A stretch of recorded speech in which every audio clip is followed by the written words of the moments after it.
নমস্কার বন্ধুরা, আমি আজকে এসেছি গোপাল ভক্ত সংঘ থেকে আরেকটা রেসিপি নিয়ে। এটা হচ্ছে কড়াইশুঁটির কচুরি। আপনারা দেখতে থাকুন আমি কিভাবে করছি।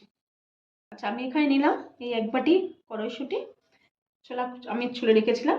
আর নিয়ে নিচ্ছি 4-5টা কাঁচা লঙ্কা, আর তার সঙ্গে বড্ড একটু আদা। এটা আমি বেটে নিচ্ছি। আচ্ছা বন্ধুরা, আমি এখন এই মিক্সারে কড়াইশুঁটিকে আমি এখন গ্রেট করে নিচ্ছি। এটাকে আমি গ্রেট করে নিয়েছি। এই যে আমি এটাকে গ্রেট করে নিলাম। তেল দিয়ে দিয়েছি। এবার দিয়ে দিয়েছি একটা শুকনো লঙ্কা, দিয়ে দিলাম 5 ফোড়ন। এবার আমি এই বাটাটা গ্রেট করাটা দিয়ে দিচ্ছি। এবার দিয়ে দিচ্ছি এর মধ্যে একটু নুন, পরিমাণ মতো নুন দিয়ে দিলাম।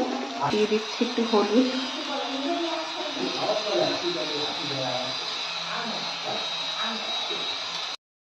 একটু দিয়ে দিচ্ছি ধনের গুঁড়ো,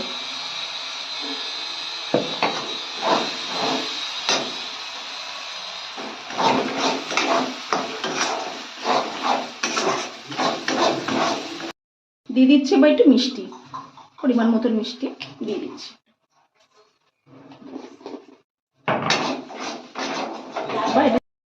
পুরটা এবার হয়ে গেছে রেডি।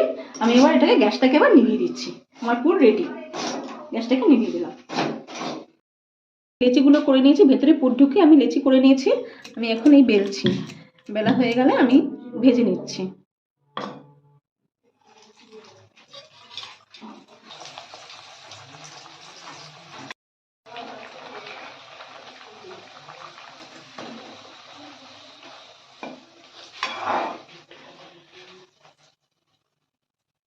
আমি ভেজে নামিয়ে নিচ্ছি।